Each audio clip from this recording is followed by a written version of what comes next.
یوم عاشورہ شیعہ مسلمانوں کے لیے انتہائی اہمیت کا حامل ہے اور اس کی یاد 680 عیسوی 61 ہجری میں جنگ کربلا کے واقعات کے گرد گھومتی ہے۔ اس تاریخی واقعے نے شیعہ تشخص اور مذہبی رسومات کو گہرائی سے تشکیل دیا ہے۔ یوم عاشورہ کا تعلق پیغمبر اسلام کے نواسے امام حسین اور ان کے ساتھیوں کی شہادت سے گہرا تعلق ہے۔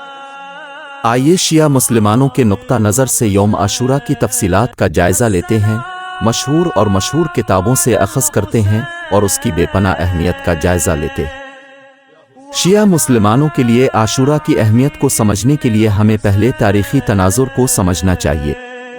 تیسرے خلیفہ عثمان بن عفان کی وفات کے بعد امت مسلمہ کی قیادت انتشار کا شکار ہو گئی۔ امام حسین، علی ابن ابی طالب کے چھوٹے بیٹے، اور فاطمہ پیغمبر اسلام کی بیٹی نے اموی خلیفہ یزید اول کی بیعت کرنے سے انکار کر دیا، جس نے مسلم دنیا پر اپنی حکمرانی کو مستحکم کرنے کی کوشش کی تھی۔ امام حسین نے اہل کوفہ کی پکار پر لبیک کہتے ہوئے کوفہ کا سفر شروع کیا۔ تاہم کربلا پہنچنے پر یزید کی افواج کی قیادت میں ایک بہت بڑی فوج سے ان کا مقابلہ ہوا۔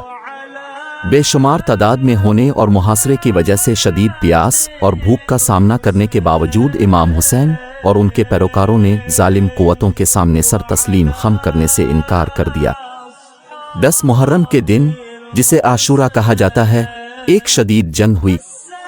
اس دن کا اختتام المناک طور پر ہوا۔ امام حسین اور ان کے حامیوں بشمول ان کے 6 ماہ کے بیٹے علی الاصغر کو بے دردی سے قتل کر دیا گیا۔ ان کی لاشیں میدان جنگ میں چھوڑ دی گئیں اور عورتوں اور بچوں کو اسیر بنا لیا گیا۔ کربلا کی جنگ کے بعد امت مسلمہ کے لیے بے پناہ غم و غصہ تھا۔ زندہ بچ جانے والے خاندان کے افراد بشمول امام حسین کی بہن زینب اور ان کے بیٹے امام زین العابدین علی ابن حسین کو دمشق میں یزید کے دربار میں لے جایا گیا۔ خاص طور پر زینب نے کربلا کی یاد کو محفوظ رکھنے اور اس سانحہ کا پیغام وسیع تر مسلم دنیا تک پہنچانے میں اہم کردار ادا کیا۔ کربلا کے واقعات نے مسلم کمیونٹی، خاص کر شیعہ برادری کے اجتماعی شعور پر گہرا اثر ڈالا۔ امام حسین اور ان کے ساتھیوں کی شہادت ناانصافی، جبر اور استبداد کے خلاف مزاحمت کی علامت بن گئی۔ حق اور انصاف کے لیے ان کے اٹل موقف نے شیعہ مسلمانوں کی مذہبی اور ثقافتی شناخت پر انمٹ نقوش چھوڑے۔ شیعہ مسلمان یوم عاشورہ کو شدید سوگ اور یاد کے دن کے طور پر مناتے ہیں۔ سوگ کی یہ مدت عام طور پر 40 دن تک جاری رہتی ہے، جس کا اختتام 40 کے دن ہوتا ہے، جو کہ سوگ کی مدت کے اختتام کی نشاندہی کرتا ہے۔ اس وقت کے دوران شیعہ کمیونٹیز جلوسوں، مجالس، عزاداری کی تلاوت اور واقعات کربلا کو بیان کرنے کے لیے اجتماعات اور سانحہ کی یاد کو زندہ رکھنے کے لیے دوبارہ بیان کرتے ہیں۔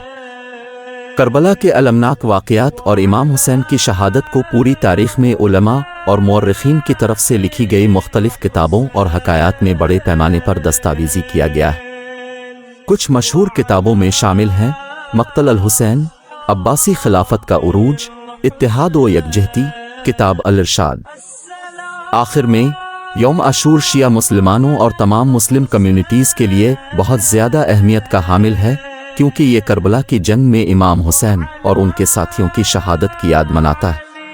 یہ عکاسی، ماتم اور یکجہتی کے وقت کے طور پر کام کرتا ہے، انصاف، قربانی اور ظلم کے خلاف مزاحمت کی اقدار کو تقویت دیتا ہے۔ عاشورہ کی یادگار کے ذریعے شیعہ مسلمان اپنے عقیدے اور راست بازی کے راستے سے وابستگی کا اعادہ کرتے ہیں، جو ان کے قابل احترام امام نے بیان کیا ہے۔